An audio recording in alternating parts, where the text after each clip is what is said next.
Rero nchinyama. Habari za jioni jamani, mpo salama? Hii dunia ina vituko. Sasa wanulize hivyo kama nani? Nilimkanya kuhusu yule kijana na bado hajasikia. Mimi nimechanganyikiwa.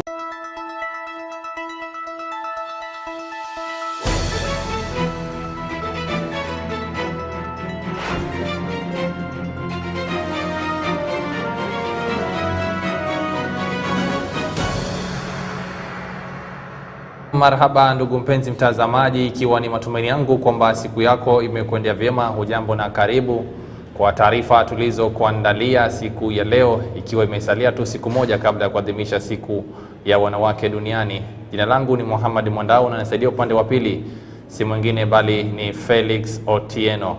Na tukianza na taarifa yetu ya kwanza ni kwamba wahudumu wa afya Mombasa wameanza rasmi mgomo wao kufuatia agizo la kufanya hivyo hapo awali.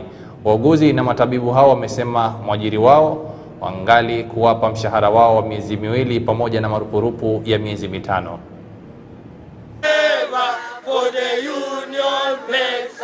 Wahudumu wa afya waanza mgomo wao leo baada ya serikali ya kaunti kutowalipa mshahara wao Januari na Februari na pia kutowalipa malipo yao ya mkato ya mkopo kwa miezi mitano. Kitu ambacho tuadai sisi tuadai tu mishahara.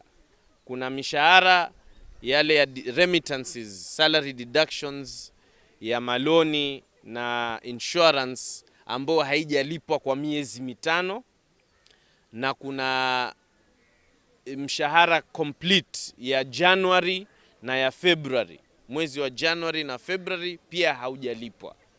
Na akaunti sasa za wahudumu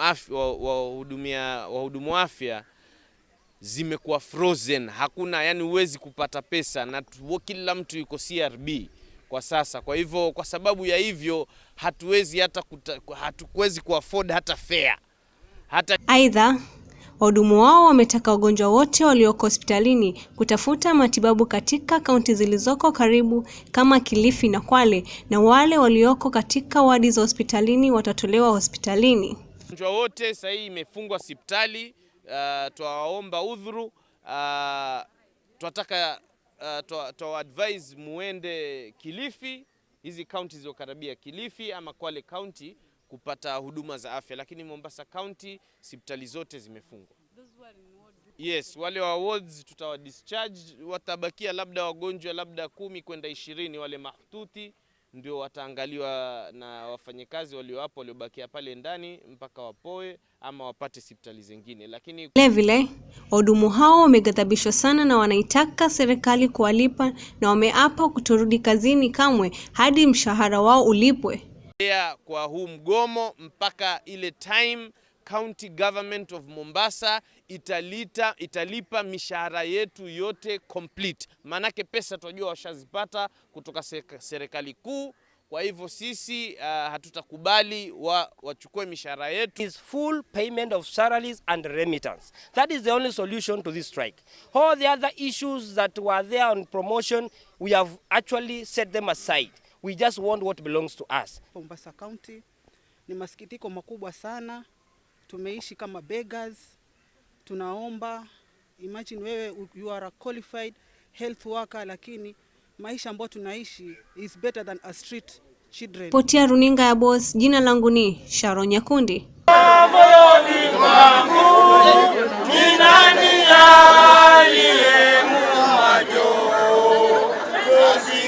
Na tukizidi kusonga mbele ni kwamba mratibu wa serikali eneo la Pwani John Lungata amewahakikishia watahiniwa kuwa kuna usalama wa kutosha wakati wanaendelea na mtihani wao wa kitaifa.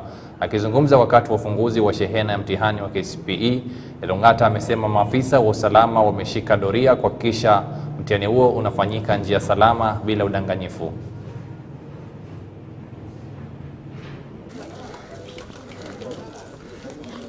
Akishuhudia ufunguzi wa kontena za mitihani katika afisi ya makao makuu ya mkoa wa Pwani, jengo la Uhuru na Kazi, kamishina huyo ameweka wazi kuwa serikali imeweka mikakati kabambe kukabiliana na visa vya wizi wa mitihani. All of us, including the person escorting the exam, you people who are reporting on the exam, and of course those who are managing it, to ensure that the exam's integrity is not compromised in any way. This should be about the 5th or 6th time we are going through this exercise. And the exercise has borne fruit because since Dr. Matiang'i first introduced these measures, we have restored the integrity of Kenya's exams. And we shouldn't lose it now that we are advancing in it. You know, every time I think those who are benefiting from exam leakage, for some time they have kept thinking that, you know, when will these rules be relaxed so that we can go back to what we used to do. And so we want to urge our candidates to believe in what they have been taught, in the teaching that has gone to them. They should also believe in their own God and be sure and be happy with the results they will get. Of course, we wish them all the best. We want to see all our candidates pass, but there should be no panic. There should be no question of nitabaki nyuma, nitashindwa. Every kid who will do this exam will go to Form 1.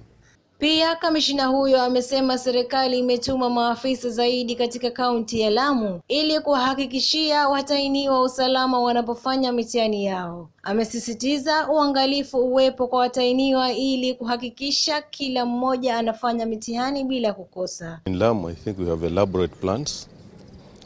You know, we have other partners there in this exercise, KDF, for example, and the National Police Service.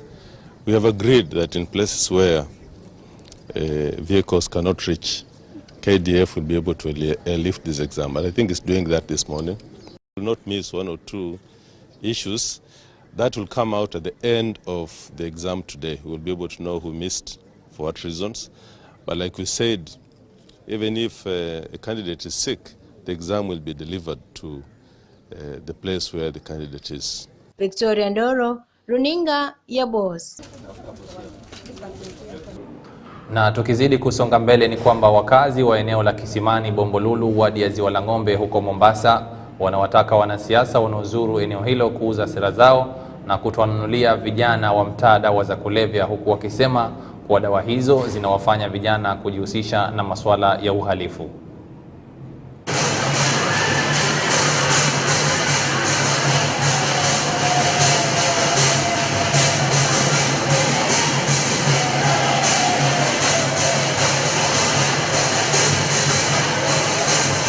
Na sasa tuelekee hadi kaunti ya Kilifi. Ni kwamba polisi huko Habari, kaunti ya Kilifi, umefaulu kunasa lori lililokuwa linasafirisha bangi yenye thamani ya shilingi milioni 1 kuelekea Mombasa. Aidha, kulingana na maafisa wa polisi, bangi hiyo yenye uzani wa kilo zaidi ya 9,000 inakisiwa kutoka taifa jirani la Tanzania kwenye barabara kuu ya Nairobi Mombasa. Ilikuwa imebeba 20-foot container, ile lori tumeonyesha ndio pale. Walipoileta hapa kufanya search, wakakuta ilikuwa na magunia 16 ya bangi na ilikuwa imebeba sticks za bangi 9,460, na hiyo bangi yote iko na gharama ya 1 million street value. Kwa hivyo nataka kuambia wananchi wa Habari, asanteni sana, walituletea hii information ndio tukapata hii bangi. Pia nataka kuambia watu kuwa maafisa wa Kilifi County wamesema watu wote ambao wanahusika na miadarati lazima watashikwa. Kwa hivyo kama unajua uko Kilifi County na unafanya biashara ya miadarati, ujue masiku yako yameisha. Kuna driver wa hii lori ambaye wakati ilisimamishwa alitoroka, lakini baadaye tukamshika, na huyo driver wakati alishikwa yuko cell, na alipohojiwa tuko na intelligence ametaja watu, na hao wengine pia tunawatafuta, tutawashika. Hii bangi walisema ilikuwa inaelekea pande ya Mombasa City. Hii ilikuwa imetoka nchi jirani, kwa sababu ilikuwa imetoka kwa mpaka wetu na nchi jirani. Driver ni Mkenya. Na sasa tuelekee hadi kaunti ya Siaya. Ni kwamba azma ya mbunge mteule katika bunge la Afrika Mashariki Oburu Oginga kuwania kiti cha useneta kaunti ya Siaya imepingwa na baadhi ya vijana ambao wanawania nyadhifa za kiasa kwa kile wanachokitaja kama chama ama kuzuia vijana kushiriki siasa. Wanachama wa ODM tawi la Siaya wakiongozwa na Paul Owiti na Caroline Ocheng, viongozi hao wamekashifu demokrasia ya chama hicho kwa kupanga kumwidhinisha Oburu kuwania useneta kaunti ya Siaya.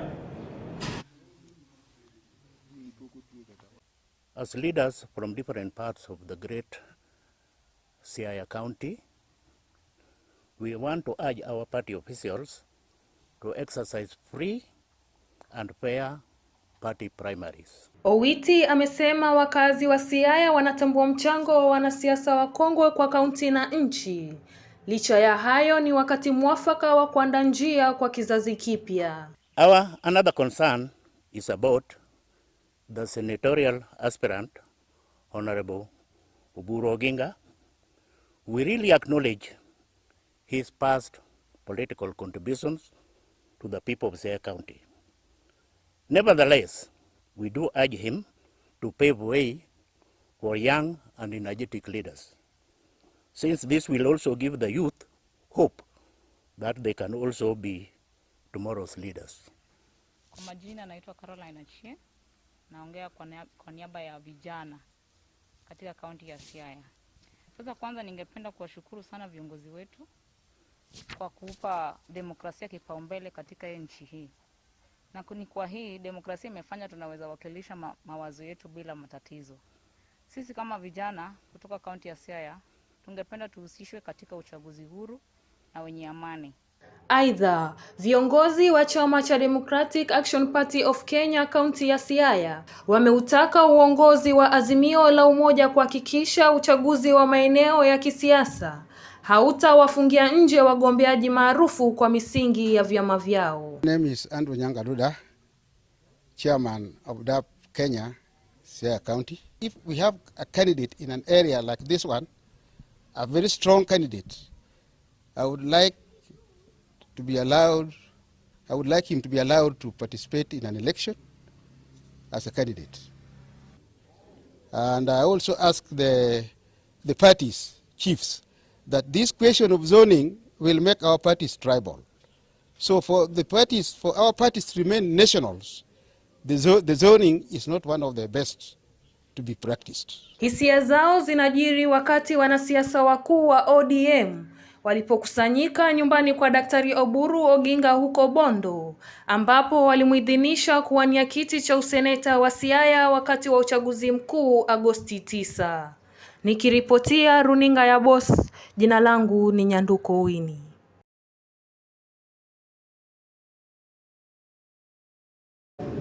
Na kwingineko ni kwamba spika wa bunge la kitaifa Justin Muturi ametoa wito kwa Wakenya kudumisha amani licha ya tofauti ya kisiasa zinazoshuhudiwa. Akizungumza katika kanisa la ACK St. John's Cathedral mjini Kiambu, Muturi amesema Wakenya ni sharti wasitenganishwe na misingi ya kikabila, mrengo au dini. Akizungumza baada ya kuhudhuria ibada katika kanisa la ACK St. James Kiambu, spika wa bunge la kitaifa ametoa wito wa amani kwa Wakenya, huku akitoa ushauri wa kutotenganishwa kwa msingi wa vyama vya kisiasa. Whatever your political differences with any other, it must not play out there in our public meetings. We must be guided by decorum. Hata kama sehemu hii tunaita ya Mlima Kenya, tafadhali tuwe watu ambao tunaangazia peace na unity, kwa sababu watu watakuja wengi na mambo tofauti. Muturi ambaye ameweka wazi azma yake ya kuwania kiti cha urais kupitia chama cha Democratic Party amesema kwamba licha ya wanasiasa kurushiana cheche za maneno na kutofautiana hadharani, wa usalia marafiki. Hivyo basi akitaka Wakenya kuimarisha amani licha ya mtazamo wao tofauti kisiasa. Na ule ambaye atapata tumshangilie na tuunge mkono, tuseme huyo ndio Mungu amebariki aongoze taifa letu. Hayo tu ndio nimekuwa nikisema, kwa sababu mimi naamini kwamba ni vizuri tuwe na taifa ambalo tunahubiri sana heshima kwa kila mmoja. Muturi ametoa wito kwa Wakenya kuimarisha amani hata baada ya uchaguzi, iwapo mgombezi wao ataibuka mshindi au la, akitaka Wakenya kukubali matokeo yao pasipo kuzua fujo. It does not matter who will be the president of Kenya. We should all be guided by the democratic principle that whoever is the president of Kenya will be not the tallest person, not the shortest person, not the fattest person, neither the thinnest, or the very brown, or the very dark. It will be the person who will have the most number of votes. Vile Muturi ameshikilia kuwa wanasiasa hawafai kupewa nafasi ya kuuza sera zao wakati wa ibada, huku akisema siasa zifanywe uwanjani pekee. Never to do politics in church. Let us all respect the place of God as a sanctuary where we come for spiritual nourishment. Nikiripotia runinga ya Boss, naitwa Miriam Nditi. Mataifa 55 kutoka Afrika yanatarajiwa kuhudhuria mkutano wa Umoja wa Mataifa kuhusu mbinu ya kukuza sekta ya kilimo, uchumi na biashara, huku Kenya ikitarajiwa kuongoza hafla hiyo nchini Misri mwezi Juni mwaka huu.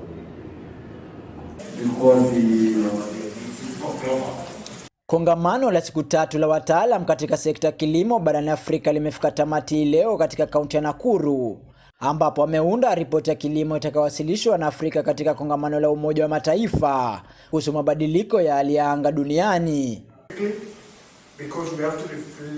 Kulingana na Daktari George Walukoya, amesema kwamba lengo la kuunda mswada huo ni kupata maoni tofauti kutoka nchi za Afrika. We normally do this before the session in June, so that we have to get the views from across Africa. Then we negotiate for the text, so that it tries to reflect the different diversities that we have in the 5 sub-regions of Africa. Pia amedai kwamba mswada huo utapitishwa kwa mataifa yote ili marekebisho kufanywa kabla ya kuwasilishwa. The document we have produced here will now go to all the national focal points, the 55 national focal points in Africa, so that they look at what we've proposed. It's in line with their national circumstances, and if there are any issue or something they don't like or they would like included, then they will give us feedback, and then once that is done, then it becomes the common Africa position. Babio ambaye ni afisa wa mipango katika Umoja wa Afrika amedai kwamba watapambana kuhakikisha hoja za muhimu zinafaulu, huku akitetea mamlaka ya Afrika ya kujadiliana. You go to a COP or negotiations with certain priorities or certain expectations. You may not be able to get all of them met, but I think we've been able to push the adaptation agenda very, very strongly. And if you look at the outcomes of the Glasgow summit through the Glasgow Climate Pact, significant references have been made to adaptation, and some resources have been enveloped for adaptation measures on the continent. So Profesa Khalid Temsemani ambaye ni katibu mkuu katika makao ya hali ya hewa Mediterranean amesema watahakikisha kwamba sekta ya kilimo inajisimamia ili vikwazo katika sekta hiyo vinatatuliwa kwa urahisi. We are making sure all the African necessities and gaps can be overcome in this draft decision with suggestion, and one of the important suggestion recommendation that we are making here is that the agriculture become a stand-alone committee within the convention, always discussing the issues of agriculture, and when you have a standing committee you can have the chance to get more finance for that. Nikiripotia runinga ya Boss, langu jina ni Ocheng Eric.